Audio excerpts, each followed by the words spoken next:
नरेंद्र मोदी देश के प्रधानमंत्री के रूप में अपना तीसरा कार्यकाल शुरू कर चुके हैं। पीएम मोदी और उनके मंत्रियों की पूरी कैबिनेट का शपथ ग्रहण भी पूरा हो गया है।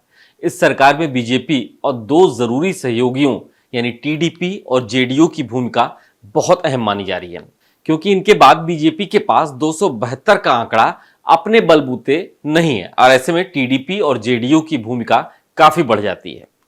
बीजेपी ने अपने दोनों प्रमुख सहयोगी दलों टीडीपी और जेडीयू को दो दो मंत्री पद दिए हैं, एक कैबिनेट रैंक और एक राज्य मंत्री का पद।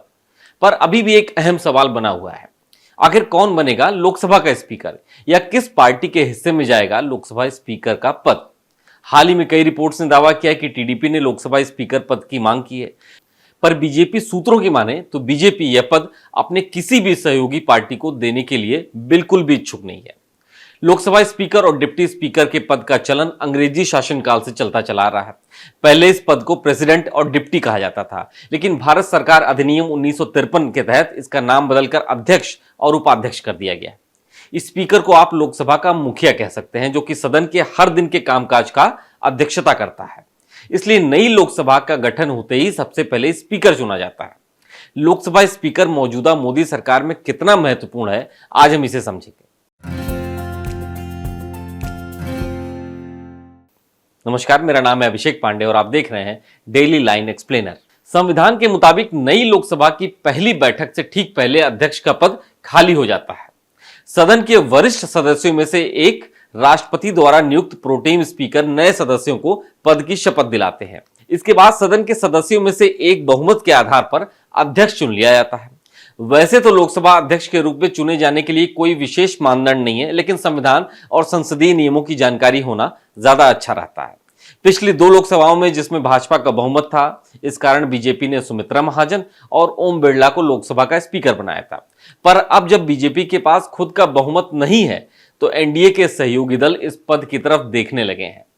अब आखिर ये पद इतना खास कैसे है और बीजेपी के लिए तो मौजूदा वक्त में इसकी कितनी अहमियत है, इसको समझते हैं।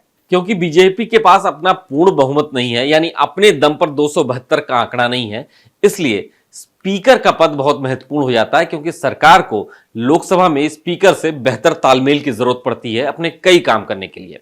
संसद के भीतर लोकसभा में बहुत से कामकाज के लिए मोदी सरकार को लोकसभा स्पीकर के ऊपर निर्भर रहना पड़ेगा। इससे पहले दो कार्यकाल में लोकसभा स्पीकर का पद बीजेपी के पास था, क्योंकि उसके पास पूर्ण बहुमत था। हमने देखा कि सदन में भाजपा ने कई बिल आसानी से पास कराए थे, बिना विपक्ष भी कई बिल पास हो गए थे। ये सब तब संभव हो पाया जब स्पीकर का सरकार से बेहतर तालमेल था। लेकिन इस बार मामला अलग है। भाजपा सरकार में तो है, लेकिन अकेले दम पर बहुमत से दूर है। ऐसे में उसे सहयोगी दलों पर निर्भर रहना पड़ेगा।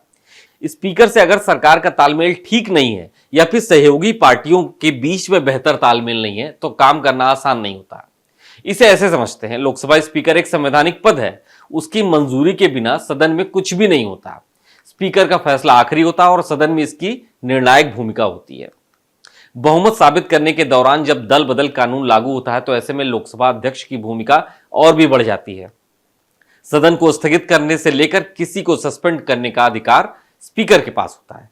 स्पीकर के पास संसद के सदस्यों की योग्यता और अयोग्यता का फैसला करने का पूरा अधिकार होता है। चाहे कोई रेजोल्यूशन हो, मोशन हो या फिर सवाल हो, स्पीकर का फैसला ही निर्णायक और अंतिम होता है। एक तरह से सरकार और विपक्ष के ऊपर स्पीकर का ही कंट्रोल होता है। स्पीकर के फैसलों से सरकार बनती है और गिरती भी है। साल 1998 की लोकसभा चुनाव में किसी भी पार्टी को जनता ने पूर्ण बहुमत नहीं दिया था। भाजपा 182 सीटों के साथ सबसे बड़ी पार्टी बनी थी। अटल बिहारी वाजपेयी को केंद्र में अपनी सरकार बनाने के लिए टीडीपी यानी तेलुगु देशम पार्टी से भारी समर्थन मिला, तो फिर सत्ता में एनडीए की सरकार आ गई। फिर जब जयललिता की एआईएडीएमके ने अटल सरकार से अपना समर्थन वापस ले लिया, तो अटल सरकार अल्पमत में आ गई थी। उस समय स्पीकर की पोस्ट टीडीपी के हिस्से में थी और टीडीपी ने जीएनसी बालीयोगी को लोकसभा का स्पीकर बनाया हुआ था। फ्लोर टेस्ट हुआ, पक्ष में 269 वोट गिरे, जबकि विपक्ष में 269 वोट गिरे। फिर स्पीकर ने कांग्रेस सांसद गिरधर गमांग को वोट डालने की अनुमति दे डाली। फिर एक वोट से ही अटल सरकार गिर गई, जबकि तत्कालीन स्पीकर अपने संवैधानिक शक्तियों का इस्तेमाल करके कांग्रेस सांसद गिरधर गमांग को वोट डालने से रोक भी सकते थे, क्योंकि उस समय तक गिरधर गमांग बिना लोकसभा से इस्तीफा दिए ओडिशा के सीएम बन चुके थे और वोटिंग के दिन वो सदन के अंदर मौजूद थे। ऐसे में अपने विवेक के आधार पर लोकसभा स्पीकर ने उनको वोट डालने की परमिशन दे दी थी। हालांकि तत्कालीन लोकसभा स्पीकर चाहते तो गिरधर को वोट डालने से रोक भी सकते थे। यह उदाहरण लोकसभा स्पीकर की ताकत को दिखाता है और यह दिखाता है कि लोकसभा स्पीकर के फैसले से सरकार बन भी सकती है और गिर भी सकती है। ऐसे और भी मौके आए हैं जब विधानसभाओं में भी स्पीकर के फैसलों ने सरकार पर असर डाला। स्पीकर की शक्तियों का हालिया उदाहरण शिवसेना में हुई बगावत के दौरान देखा गया। बगावत के बाद शिवसेना के 16 विधायकों को अयोग्य साबित किए जाने का मसला महाराष्ट्र विधानसभा के अध्यक्ष राहुल नार्वेकर के पास पहुंचा था। मामला सुप्रीम कोर्ट भी गया, लेकिन कोर्ट ने साफ कह दिया कि स्पीकर ही इस पर अंतिम निर्णय लेंगे। अब जब स्पीकर या फिर अध्यक्ष का पद इतना महत्वपूर्ण होता है तो बीजेपी इसे अपने पास ही रखना चाहती है, जबकि अंदर खाने खबर है कि टीडीपी अपना स्पीकर बनाना चाहती है।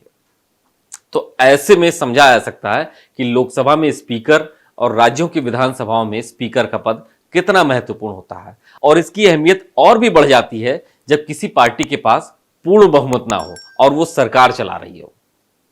तो आज के डेली लाइन एक्सप्लेनर में सिर्फ इतना ही। ऐसे ही और जानकारी वाले वीडियोस पाने के लिए आप देखते रहिए डेली लाइन।